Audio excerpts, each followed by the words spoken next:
Hey, what is up, mortals? It is JSatwekar here, and welcome to part 5 of What If Aizawa Was in Class 1A. Just wanted to greet you guys by saying sit back and relax. You're in for a treat. And so we begin. The students of Class 1A converged on the UA campus to begin a new day of hero training. All of them had been motivated by the quirk test and the combat training to go beyond, plus ultra. The students of 1A noticed a large group of people surrounding the UA gates as they approached the campus. It turned out that it was hordes of reporters. All of them were looking to get an interview with All Might. As the students neared the gates, they were swarmed by the reporters.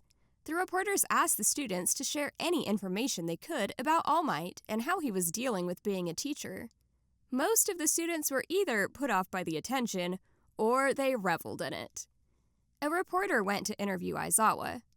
The poor woman freaked out at the sight of his face. She said that he looked sleep-deprived and needed a nap. Aizawa was used to these remarks, but the fact that these reporters were blocking their way to class lit a fuse in the usually calm boy. "You vultures need to find someone else to bother. You're interrupting our studies," Aizawa said, with a voice full of malice. The emotion in his voice shocked most of his classmates. The only one not surprised was Midoriya. The green-haired boy knew that his friend did not like the media or heroes that sought them out. This is the main reason that he never liked All Might.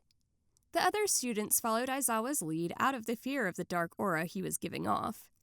The students entered the campus as the crowd of reporters parted for the dark-haired boy. One overly determined reporter tried to follow the students onto the campus. The poor reporter was met by the UA barrier rising from the ground. This blocked any hope of the reporters getting the interview they so desperately wanted. The students of Class 1A had left the incident at the front gate behind them. They all engaged in social interaction while waiting for the bell to ring and class to begin. All Might entered the room just before the bell rang. "I am here, coming into the room, like a hero!" He stood in the front of the room with his muscles flexed in a dynamic pose. All Might stood behind the podium at the front of the class. The number 1 hero then began class. "Let me start by saying that I was incredibly pleased by the results of your combat training yesterday. A few points, though. Bakugo, you need to control your emotions, young man. Using your emotion to power you forward can be helpful, but getting blinded by them will lead you to disaster. Midoriya, you showed amazing power in the exercise, but you received several injuries that had to be healed. Build yourself up and control your power usage. It is no good to take down a villain if you break yourself doing it." These comments settled over the two boys. They both knew that the number 1 hero's critique was accurate. "Now, you have something very important to do today," All Might said, with such force and seriousness that it made the members of 1A tremble with worry. All Might then said, "You all need to pick a class president!" The class went from silent horror to ecstatic glee. Usually the position of class president was just a formality, but at UA, it showed that you were capable of leading others and could mean you get placed at a top agency after graduation. All Might left the room to take care of some business and left the class to decide. Immediately, everyone started volunteering for the position. Aizawa was the only one who stayed quiet during this display. While the dark-haired boy understood how this position could impact his future, he did not desire it. Aizawa knew that his energy should be focused on training and studying to become the best hero he could. Plus, he was not the kind to lead from the front. The whole scene was interrupted by Tenya Ida. The blue-haired boy interjected, "We should vote for the class president." Everyone was surprised by this suggestion. Won't everyone just vote for themselves, Ida? I mean, we just met each other. How do we know who we can trust with such a position? Ida replied with a robotic gesture. "I know that, but think about it. If anyone does receive multiple votes, then that must mean that they are capable of leading the class." Aizawa could see the rationale in Ida's proposal. He could see that Ida did want the job for himself, but he was the only one who presented a plan. He could see that Midoriya also had his eye on being class president. The responsibility could be good for Midoriya and could help him become the hero he wanted to be. This was not going to be an easy decision for Aizawa to make. As the votes were tallied, Midoriya got 3 votes, which made him class president, and Momo Yaoyorozu got 2 votes, making her the vice president. As Midoriya stood at the front of the class, trembling from the weight of his new position, the lunch bell rang. Aizawa sat in the lunchroom with Midoriya, Ida, and Uraraka. The friends enjoyed the delicious lunches by the pro-hero lunch rush. Both Ida and Uraraka questioned Midoriya about being named class president. Ida, you must be disappointed about the election. I know you were aiming for the position. I mean, you look like a class president. With the glasses, I mean. Uraraka, I don't think that you should base your vote on if someone wears glasses. Midoriya gave a nervous laugh at his friend's frankness. Wow, tell it like it is, Shota. Aizawa gave no notice to the comment and continued to eat his lunch. Ida then said, One day I hope to lead others, but I'm not ready for that yet. I learned about that being around the Ida family hero agency. That reminds me, Ida, I've been meaning to ask about your family. Tell us, admit it, you're super rich, aren't you? Midoriya and Uraraka gazed at Ida with wide sparkling eyes. Aizawa was interested to hear the answer, but he maintained his aloof expression. I was hoping to keep my family a secret. It makes things harder when people learn who my family is. Ida then took a deep breath. Have either of you heard of the turbo hero, Ingenium?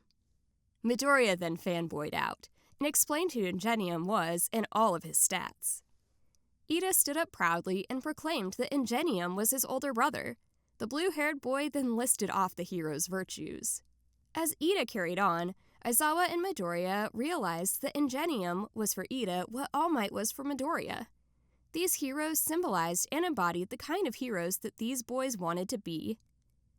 Aizawa's internal monologue was interrupted when Uraraka said, So, speaking of parents, Aizawa, what do yours do? Aizawa did not talk about his parents much. The relationship between him and his parents was very formal. They would see that he was fed and clothed, he would honor their requests when he could, not that they ever asked anything of him.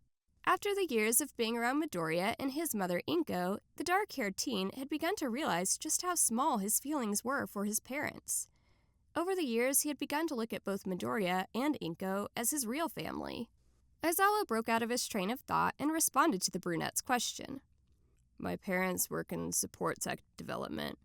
My father is a high-ranking executive at a support company, and my mother develops new materials that are used to build costumes and support items. Oh, that sounds cool. Is that where you got that awesome scarf? It isn't a scarf. It's a custom-made capture weapon. Aizawa's eyes turned red in frustration.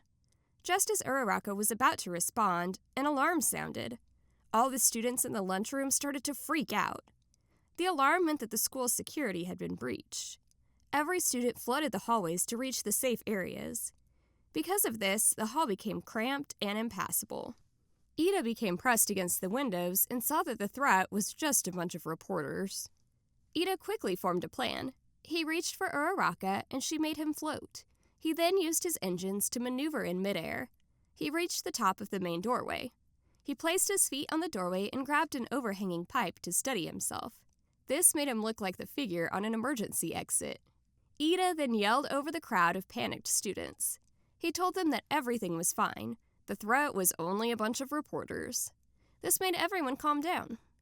Later, Class 1A had returned to their homeroom. Midoriya stood in the front of the class to choose the class officers. Before we choose the class officers, I think we should name Tenya Ida class president. The way he responded to the emergency and got everyone to listen to him was amazing. That is the type of person we need to lead this class. The other students were hesitant at first, but they all agreed that Midoriya had a point. All Might then declared that Tenya Ida would be president and Momo Yaoyorozu would be vice president.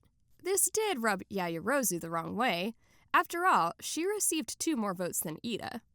The day ended with Principal Nezu and the other UA staff members standing beside a destroyed piece of the UA barrier. The section looked like it had been dissolved into dust. The sight of this left the group of educators wondering if it was a warning or a first assault. The next afternoon, Class 1A gathered in the classroom. They wondered what training awaited them. All Might entered the classroom and announced that they would be performing rescue training. All Might then gestured to the class for silence. Today we will be going to an off-site location, so get changed into your costumes and meet at the bus stop.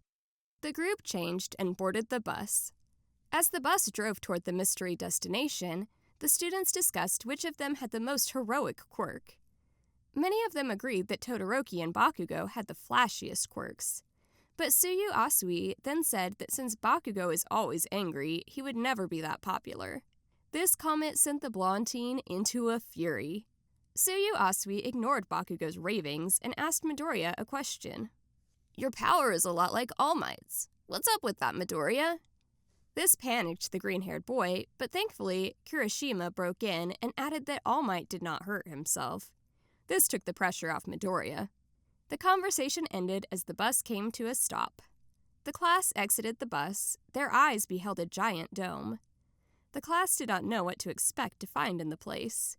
Every location at UA had a way of blowing their minds. At the front of the facility stood the space hero 13. She greeted Class 1A and told them that the location was known as the Unforeseen Simulation Joint, or USJ. This place would help 13 and All Might train the students in rescue procedures and disasters. The teachers and students entered the USJ. The students were amazed at the many disaster scenes that dotted the building. With wonder still in their eyes, the students then noticed a circle of blackness take shape in the middle of the facility. A figure covered in hands walked out of the portal. This strange figure was then followed by dozens of even stranger figures of all shapes and sizes. Whoa, is this part of the exercise? All Might got a displeased look on his face. The number 1 hero shouted, Get back, students! This is not an exercise! Those are villains! The students were shocked both by the tone of All Might's statement and the content. They were not expecting to face off with real villains this early in their training. As the students regained their wits, a shadowy figure appeared in front of them. Hello there, All Might and company.